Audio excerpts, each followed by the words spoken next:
बिहार के 81,223 सरकारी स्कूलों में टैब से होगी बच्चों की हाजिरी यानी ऑनलाइन अटेंडेंस।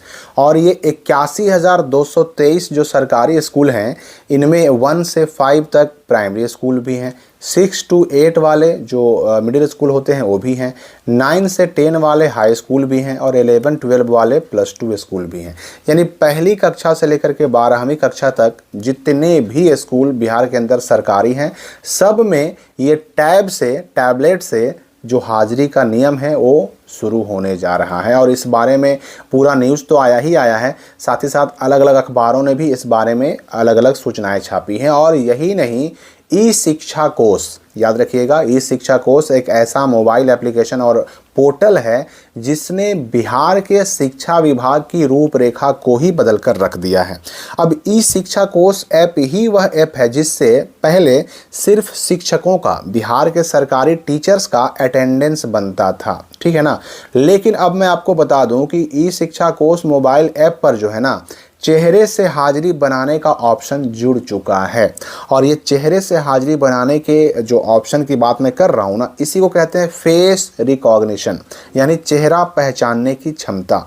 और पहले ई शिक्षा कोष पोर्टल, जिसके बारे में बताया आपको कि पहले इस पोर्टल से, इस ऐप से केवल शिक्षकों की हाजिरी बनती थी, अटेंडेंस बनता था। अब चेहरा पहचानने की जो विकल्प जोड़ने की बात कही जा रही है ये सिर्फ बच्चों के लिए जोड़ा गया है। पूरी बात समझिए, चेहरे की पहचान करके हाजिरी बनाने की व्यवस्था जल्द राज्य के सरकारी स्कूलों में लागू होगी और इसके लिए मैनुअल प्रक्रिया बताने के लिए जारी कर दिया गया है।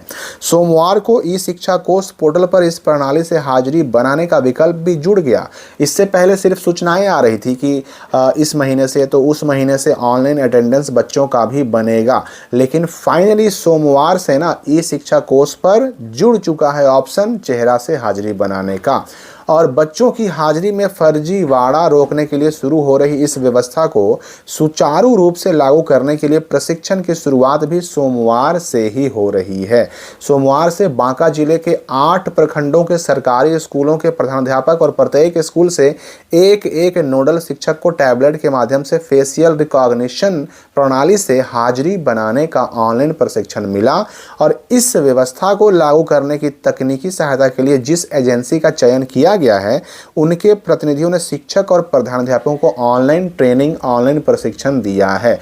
राज्य भर में 11 दिसंबर तक यह प्रशिक्षण पूरा कर लिया जाएगा। यानी कि आखिर चेहरे को पहचान करके ई शिक्षा कोष ऐप के माध्यम से बच्चों की हाजिरी कैसे बनानी है उसके लिए पूरे राज्य भर में ट्रेनिंग चल रहा है। हेडमास्टर और हर एक स्कूल से एक एक नोडल टीचर का ट्रेनिंग चल रहा है, प्रशिक्षण चल रहा है, जो 11 दिसंबर तक पूरा हो जाएगा। वर्ग शिक्षक और प्रधानाध्यापक, क्लास टीचर और जो हेडमास्टर होते हैं दोनों की आईडी से बनेगी हाजिरी। और वर्ग शिक्षक टैबलेट से बच्चों की हाजिरी बनाएंगे तो वहीं जो हेडमास्टर होंगे चेतना सत्र यानी प्रार्थना की फ़ोटो अपलोड करेंगे। हर शिक्षक अपनी कक्षा की जिम्मेदारी लेंगे। पटना जिले के 3400 सरकारी स्कूलों के लगभग 9 लाख बच्चों की हाजिरी टैबलेट के माध्यम से ऑनलाइन बनाई जाएगी। और यहाँ पर यह बात भी कही जा रही है कि वर्ग शिक्षक अपनी आईडी से बच्चों की हाजिरी बनाएंगे। और 9 लाख जो यहाँ पर संख्या बताया गया है ना, ये सिर्फ पटना जिले की है। पूरे बिहार के अगर आपको संख्या जाननी है तो यहाँ पर इस न्यूज़ में देख सकते हैं। यहाँ पर कहा जा रहा है कि 81,223 स्कूल हैं और इन सभी स्कूलों में पढ़ने वाले जो लाखों बच्चे हैं वो सब का facial recognition based authentication system के अंतर्गत हाजिरी बनाई जाएगी। इससे बच्चों की हाजिरी में अब किसी भी प्रकार की हेराफेरी की गुंजाइश नहीं रहेगी। टैबलेट से बच्चों की हाजिरी लेने की तैयारियां अब अंतिम दौर में है। इसके तहत अब हर सरकारी स्कूल के हेडमास्टर और शिक्षक की ट्रेनिंग होगी ऑनलाइन, वही बात यहाँ भी कही जा रही है। तो मान के चलिए कि इसमें जो 81,000 जो संख्या बताई जा रही है स्कूलों की, 81,000 स्कूलों में 40,566 स्कूल जो है ना प्राइमरी स्कूल हैं 1 to 5 वाले, 31,297 स्कूल हैं 6 to 8 यानी मिडिल स्कूल हैं, और 9,360 माध्यमिक और उच्च माध्यमिक यानी 9, 10 और 11-12 वाले स्कूल हैं जहां पर हर दिन बनेगा ऑनलाइन अटेंडेंस। तो आने वाले समय में अब देखते हैं ये दिसंबर 11 के बाद कब लागू होता है, लेकिन इतना तो तय है कि आपका ऑनलाइन अटेंडेंस अब लागू होने जा रहा है। तो इसका क्या असर पड़ेगा बच्चों की उपस्थिति पर, बच्चों की पढ़ाई पर।